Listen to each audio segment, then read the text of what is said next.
Hello. In the Crown of Aragon, 639 years ago, it was April 15th, 1387. My name is Jonathan Seyfried. I'm a PhD candidate in history at the University of New Mexico. And this is the Historian's Notebook, a podcast about how history gets made. Season 1 is titled Molt Cara Compagnona.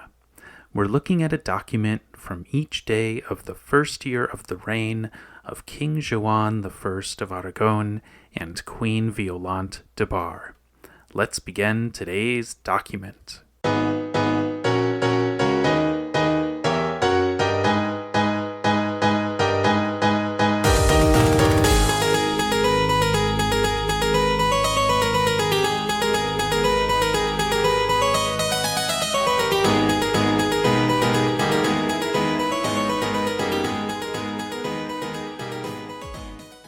So for today, we are getting out of our usual routine in terms of the web source for the document of the day.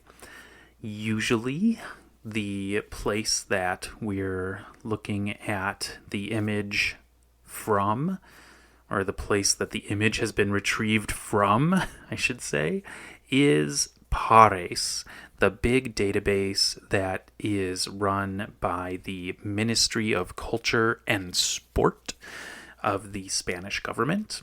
And that is a very, very large database of scanned documents and also archival records of documents that have not yet been scanned. And it includes archives from all over Spain, not just the archive of the Crown of Aragon, but just so many other archives. Today, the document that we have, well, it is from the archive of the Crown of Aragon, and possibly you can find it on Pares, but I found it on a different website, a website created by the Fondo Historico de Aragon, the historical archive of Aragon in particular. So a lot of the different provinces of Spain, they have their own archives and their own museums and their own foundations that work to preserve and to display the history of the particular region within the larger Spanish national territory. And so you will be able to find, wherever you go in Spain, some kind of local foundation website. And that website will hold documents and other kinds of online exhibits for that particular region or municipality. And for today, we have a document that you can access on the website of an organization that has historical information about the province of Aragon. Now, the political entity that we focus on in this podcast is known as the Crown of Aragon, but in today's Spanish, modern Spain, it is really just the name of one province. Like Catalonia is another province, Valencia is a province, and so Aragon is a province in Spain, and there's this Fondo Historico, this historical archive, historical source that is run by a foundation to preserve the history of the province of Aragon. And we have at one previous time looked at a document that's on this website, and that was on January 25th. Now, what's really cool about this particular website is that they have the copy of the letter that was sent out. So most of the time on this podcast, we're looking at the copy that was written down for the archive. So the letter would be composed, it would be sent out, And before it left, though, some scribe would copy it into the record book that would remain in Barcelona or in the location that it was gathered, composed. Sometimes if the monarch was traveling around, it would say made in Girona or made in Villafranca or someplace, and eventually it would come back to Barcelona and be stored in the archive. All right. The Archive of the Crown of Aragon did receive back some of these letters that were sent out. And on January 25th, we looked at one of those. And then I was able, not ahead of the recording of the episode, but on the very next day, I was able to find the copy of it that was written down for the archive. And so on the webpage for January 25th, I was able to reunite the outgoing copy and the archival record copy. And that was a pretty fun experience for me because I'm an archive nerd.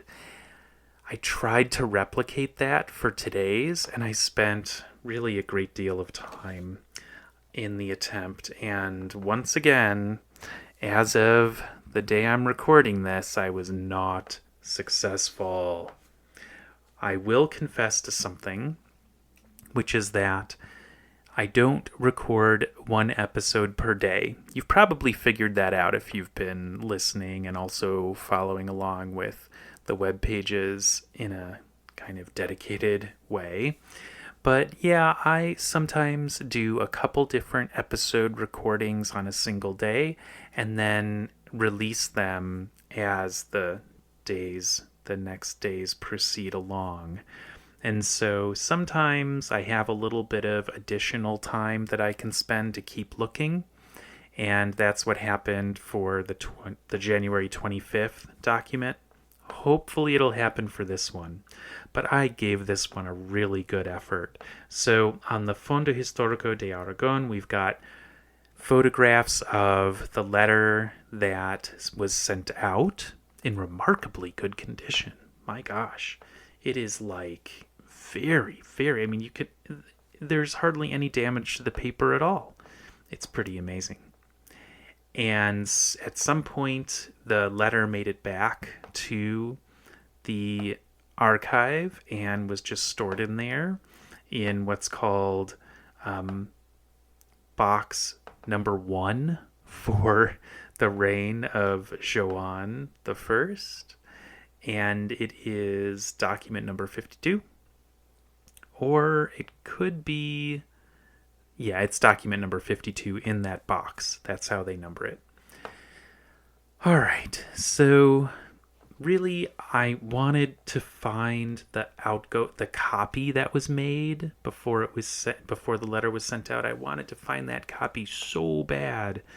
I looked... Well, first of all, I did a keyword search for a couple of different keywords in the document, such as the names of some of the people, and I also tried to find a unique word in there to search for. And all 6 of the registers that went through the OpenClaw pipeline, they did not turn up any results for this document. And then I also went through 8 registers, just kind of, some of them I had batch downloaded from Pares, and others I went to Pares directly and just clicked forward on the Pares website, looking at a bunch of documents from around March and April and early May of 1387. Really, I spent a couple hours. I really wanted to find it, but unfortunately, I did not. What I did find, interestingly, is another document from April 24th about the same case that is mentioned in this one. So, perhaps the letter was sent back in the time between the composition on April 15th and then this next letter, which was written on April 24th. Perhaps the first letter wasn't even sent out, and that might be why it's in such good condition. Here is why I'm thinking of that as a possibility. The content, well, first of all, it's in Latin. And I had the Gemini and Claude process that I usually do for when I have a Latin document and it wasn't in one of the 6 automatic text recognition processed registers. So what I gathered and what I've kind of looked over in my, best attempt to sort through the Latin about this document is that it's written by Joan to a particular judge in Zaragoza, in Aragon. And that particular judge, this is the April 15th letter, his name is Jaime Solleva. And he is being told that he's going to take over a case that had been the jurisdiction of another judge named Caseda. So what's helpful is that the archivists at the Fondo Historico de Aragon actually put a summary of the document in Castilian on their catalog, their online catalog entry for this document. So that was also extremely helpful, not gonna lie. And so basically Joan is saying there was a request to move this case from Caseda to Solleva. All right, now the April 24th document that I found when I was looking for the copy, the archival copy of the April 15th letter. That later letter is about the same case, but it's addressed to the judge Caseda, the one who was supposed to be no longer administering or judging this situation. So, this makes me think that perhaps someone changed their mind and the letter was never sent out. But I don't know. It would really require me to have a strong understanding of the April 24th letter.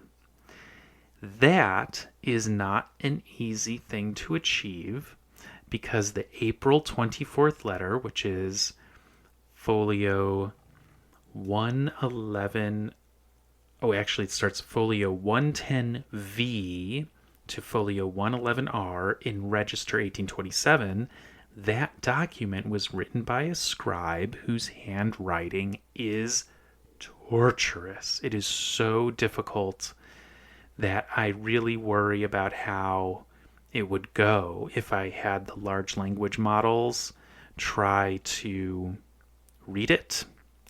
And then also, so it would mean I would have to take the time to hand transcribe it.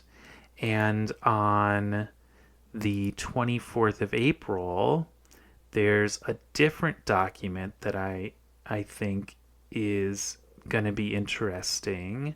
But I don't know, maybe I'll come back to this for April 24th, give myself a little bit of time to do a hand transcription of this document so that I can get a translation and understand, perhaps, if my theory is correct, that there was some kind of change of heart and the outgoing letter that was meant to inform the new judge it never got sent out, and that is perhaps why it is in such remarkably good condition for being 639 years old. If you look at this picture, oh my gosh, I'm just telling you, it is like it was written on paper just yesterday. It's pretty amazing. Yep. Okay. Oh, Ghost is here. Ghost is taken over for Shadow a little bit, being the feline voice of the podcast. So Ghost is also astonished at the quality of this particular document for April 15th. All right, something else I want to mention about today's document. It's not just any case at all. This document has to do with a lawsuit of some kind, but then there could have been some kind of criminal act. It all depends on some of the paleography in that April 24th letter. There was some kind of dispute between two different members of the Jewish community in Zaragoza. So they are identified as Jews in the document. And so here we have Joan with a direct jurisdiction over the aljama in Zaragoza, and it is not the municipal authorities of Zaragoza that are responsible for handling this lawsuit in its sort of highest authority. It's instead royal officials, because in sort of a holdover from the time of Muslim rule, the religious minority communities in the various cities and towns in the Crown of Aragon come under direct jurisdiction of the royal family, as opposed to being subject to the jurisdictions of the municipal authorities. Although in this situation, it seems like there is some kind of a blend going on, because the second line has the Judge Jaime Solleva identified as some kind of jurist of the city of Zaragoza. Now, the